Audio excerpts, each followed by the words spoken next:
1:11. We had a restful yet productive stay at the Pioneer Motel, not bookable online because Cheryl there wants to do what she wants to do. So she's like, screw you, booking.com. She wouldn't say that though because she's, I think, pretty religious. Anyway, she was delightful. She was like, you know, sweet little grandma. But her dog did bite me in the foot and in the hand and jump on me a lot. It is not her dog, it's her son's dog. His name was Diesel. Very cute, but yeah, incredibly playful, we'll say. Hey, we're back at the Running Bear Pancake House. What? Because you know what? They still have breakfast. So we're gonna do this again and then get on up out of West Yellowstone and start making our way towards Big Sky. All right, so we had another great meal at Running Bear Pancake House in West Yellowstone. The owner was really nice. She said she had a friend, or the son of a friend, who's on trail this year named Paul Borash, but without trail names, I have no idea who that is, and she was unable, after several moments of trying, to find him on Instagram. So maybe find him or look him up later on the CDT class page on Facebook. Anyway, we've tied up our last odds and ends here in West Yellowstone. Got a giant forest map I could actually just like make into a dress to get us to Big Sky. I'm gonna track this route on Gaia just to see how many miles we actually do, because on the Big Sky Butte Cutoff map page, this route is not included. I don't know if it's because no one's done it or they haven't sent it in or what, but we missed the original turn for the cutoff because we had to go to Maxon anyway, and we didn't know we'd missed it. So I'm gonna track what we do in Gaia, figure out how many miles we're doing, all that good stuff. But yeah, off we go. Looking forward to getting back into the forest and into open public lands. We just met this cool dude. He like pulled over and like this crazy, that was a Thunderbird, huh? Evil bird. Yep. Yeah, and like a badass Thunderbird, all Trans like, Am. Oh yeah, it was a Trans Am. All loud, no muffler, and just like, hey, are you guys hiking the trail? Why, yes, we are. Turns out he's the dad of the guy that the lady at the Running Bear restaurant was talking about, her friend's kid who was hiking. She said that he was hiking the CDT, but it turns out Paul just finished PCT. His trail name is Irish, which is funny because ironically his dad said he's actually virtually 100% Polish.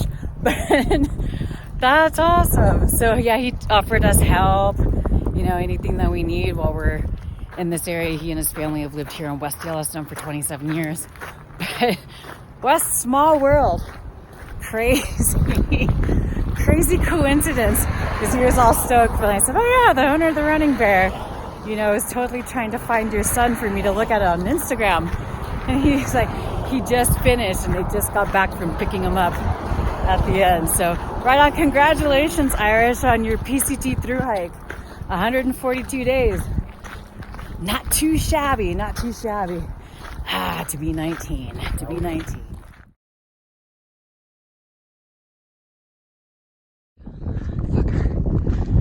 Super pretty view of the mountains we're about to get all up into. I don't know what they're called. Wow.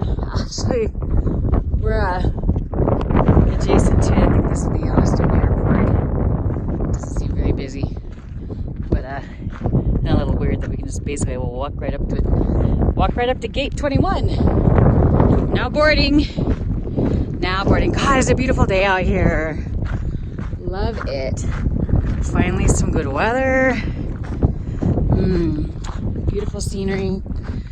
And not having to walk along the side of the highway. Oh, plus we're going to be walking along the side of the highway for a little bit shortly because it's the only way over the outlet of Hebgen, I don't know how to pronounce it, to the surprise of nobody, Hebgen Lake.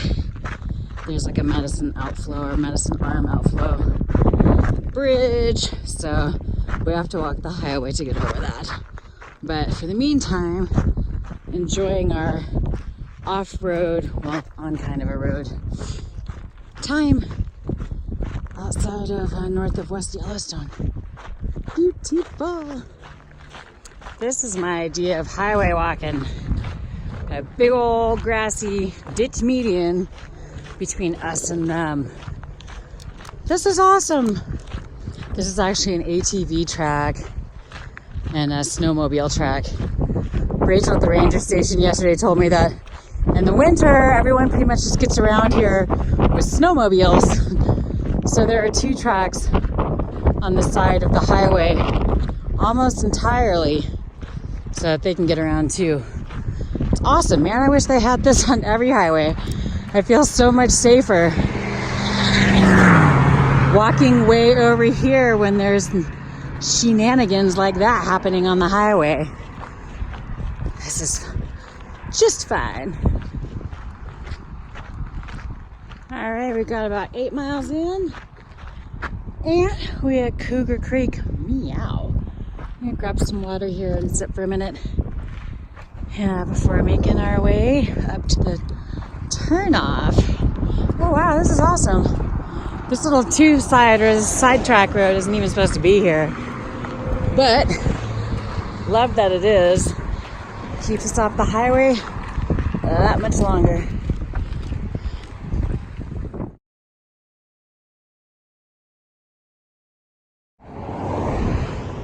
Our snowmobile track ran out a little bit ago, not long after we got water from Cougar Creek. Now we're coming to Grayling Creek, where we're gonna pick up water again, even though it's a couple miles up from Cougar Creek, because the next sure water isn't for probably around 10 miles. So we're probably not gonna make it that far this evening. It's already like almost 5. So we're definitely not making 5 miles or 10 miles to the next for sure water. So we're gonna get it here. Oh, there's a little side bridge over there. Looks like maybe there is, or there used to be a 2-track off to the side. There's just overgrown. We're gonna grab enough water here to get us the 10 miles. We're probably gonna have to dry camp, but it'll be all right. Soon we'll turn off the highway, which is good. We'll get off US 191 and turn back into the forest. Yay! It's about 5 o'clock and we're at Grayling Creek. Unfortunately, this is like a day use only area, because otherwise, man, this would be a sweet place to pitch tent, but also it's only 5 o'clock. So since there's water here and possibly not water again for the next 10 miles, we kind of like scoped around the area. Like I went back into the trees to see if there was any decent place to pitch, because even though there's some flat spots on the bank behind me, is rocky as hell and visible from the highway.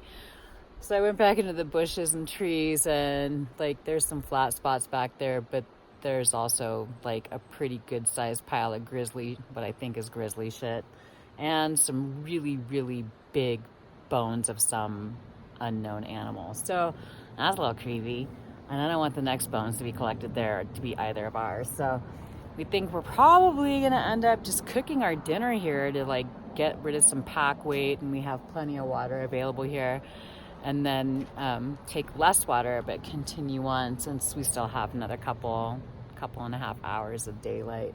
Yeah, we'll see how we feel though after we get all full up on Velveeta shells and cheese. Yay! Look at all this weight I'm dumping before the climb. I lost one. Velveeta shells and cheese, a little bit of white chicken donated by Nightcrawler. There's some chopped onions in there that we found at the store in Maxon. Condiment packet of Cholula. Oh my god, I love Cholula. And also this green hot sauce, also from the stage stop in Maxon. Oh, so good. Very heavy too, so I'm very happy to get rid of this weight. And also, like, whether we choose to go on this evening or not, we don't have to carry water for dinner now, so that's less weight on the back too. Bon appetit. It's just a little after 6, so we decided that rather than try to stealth here on this bridge where we just ate, and I spilled a little macaroni. Not much, I only lost one. Ugh, poor thing. That's my offering to the food gods.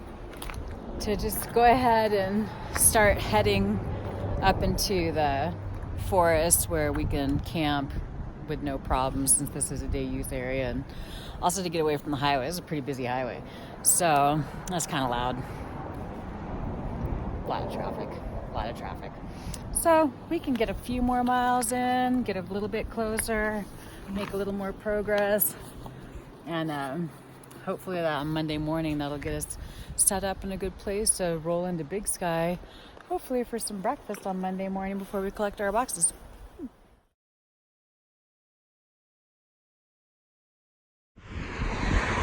All right, we're done with Highway 191 and on to Teepee Creek Road.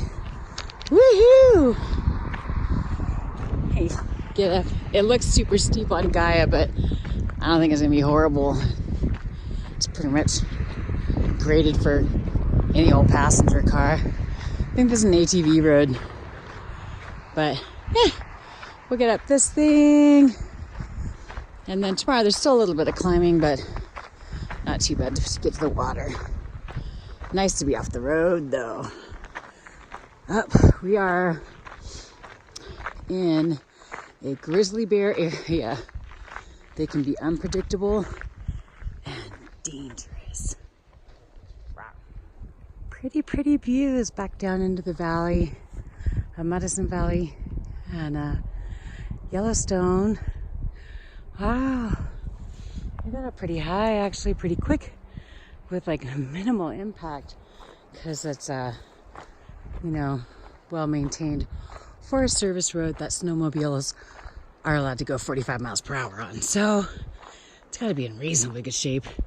Can't be too steep. Otherwise, how could they go 45 miles per hour up the hills? Man, this is nice out here. What a great day. It's a little after 7. We made it up the steepest part of the climb, which wasn't even that bad, but hey, we got it. Went about 2 more miles just to get on top of the hill. But there's still LTE here, so that's handy because we probably won't have it again for another couple of days. So we figured we'd stop this evening here and camp. There's already a mess of fire ring here. And I found a secondary use for my giant Forest Service visitors map. And that is because this ground is rocky as hell. And also those plants are spiky. One stabbed me already. Rude. But yeah, so I'm actually using my map as an additional layer of protection for my sleep pad because I don't care to get another hole in that on this trip. So, yay. This is actually the one good gear buy I got from Nemo with the Nemo Tensor. It's the small size, so it goes like 3/4, and then I sleep with my feet on my back. So this is about the length of the sleep pad actually. This map is ginormous. I could wallpaper probably almost my entire van with this map, but it's what's getting us up to Big Sky, and I'm glad to have found another use for it. I mean, shit, I guess I could also cut a slit in it and make it a poncho if I need to, because these maps are water resistant. Very handy. Well, that was pretty perfect timing. Got all cozy and in the tent and in the sleeping bag just in time for a freezing cold wind to come ripping through here. So yay, missing out on that. I think it's probably gonna get at or close to freezing tonight, so I'm gonna be snuggling up with my water filter and my telephone and my gas can. The tent just gets more full and the sleeping bag just gets that much more full whenever it's freezing, but I imagine that it's probably gonna be freezing more nights than not from now on. So get used to having a crowded bag. Anyway, because I am very, very fancy lady, I'm gonna have a cup of tea. I love this new thing I'm doing. I have a cup of tea before bed. I feel so fucking civilized. And it's kind of nice to as a palate cleanser after all the sugar I eat all day long.